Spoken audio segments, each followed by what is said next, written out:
go, Walmart.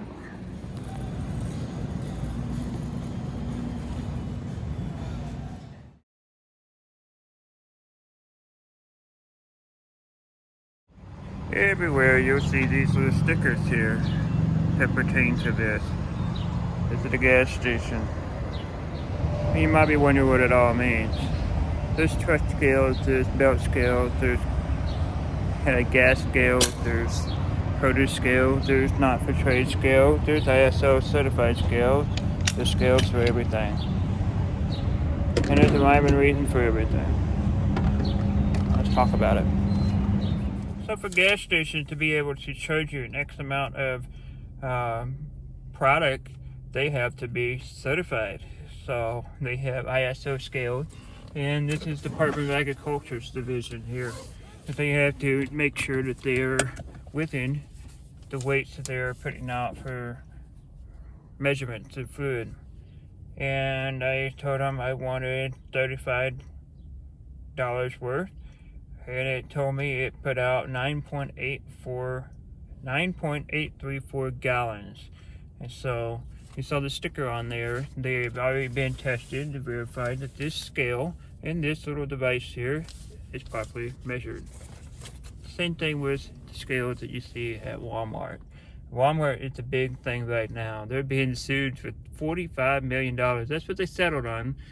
I'm sure they got sued for more, but they settled on $45 million because they had non-for-trade or not-for-trade scales inside their Walmarts, and people are now rolling out and seeing that these new scales are made by Hobart. They'll call this information up. Hobart, Hobart,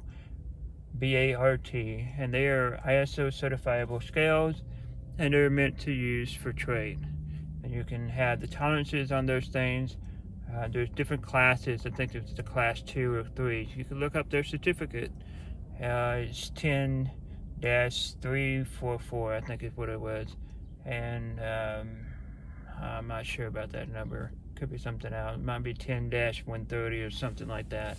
You can look that information up on their website, and it actually tells you that these scales that they use individually and the tolerances, and I think the one scale was like 0.05 tolerance. So yeah,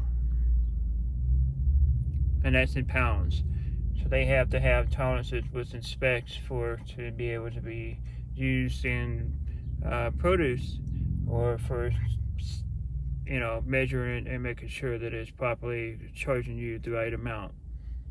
There's rules and regulations that's big onto this stuff in the Department of Agriculture. They have a whole listing on the website, and you can search it up for your state. In the state of Illinois, you can find all the information, and I'm sure the same way for any other states. I'm not sure about other countries because I'm not involved with any other countries or anything like that.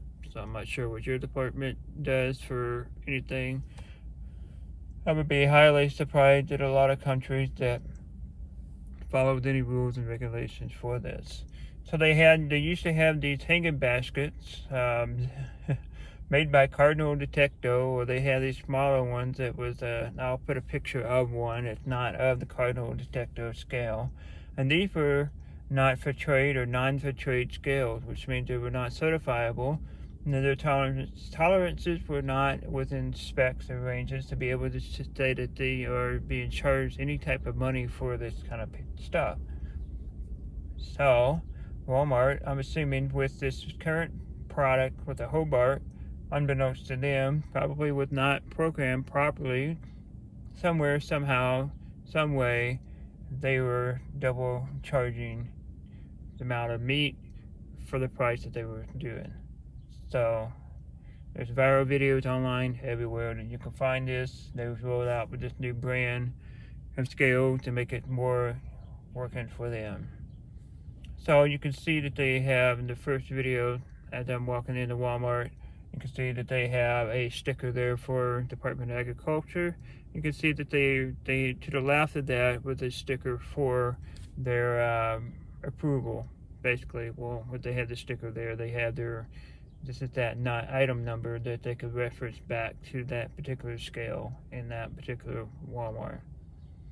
And then every register has the same stickers of the Department of Agriculture that they have verified that the weights are spot on for what it needs to be to charge you money. So, class action lawsuit claims that the state, it was in Florida, that they were not, let me see what came out of it in Florida, but they were not within tolerances, and they were charging people more money, and Walmart disagrees that they were unbeknownst to all this information and blah, blah, blah. And now everybody gets to up to $500 if you have that amount of receipts.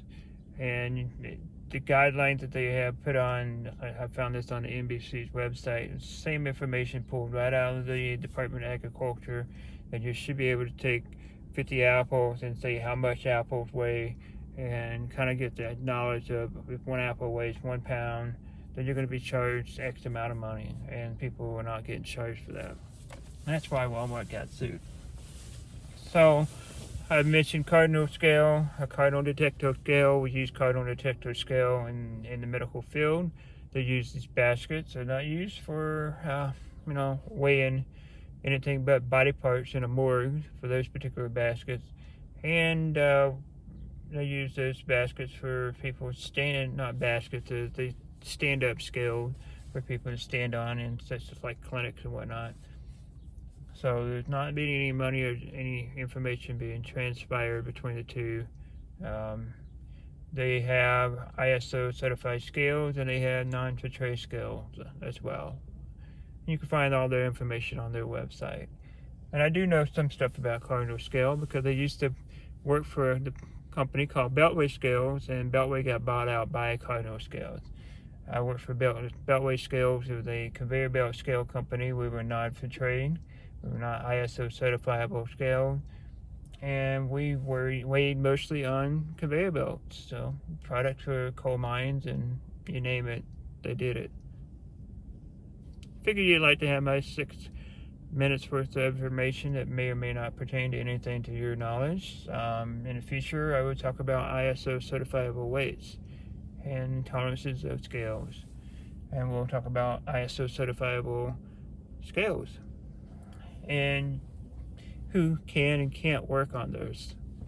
That's all I had to talk about today. Thanks for watching, and we'll see you next time.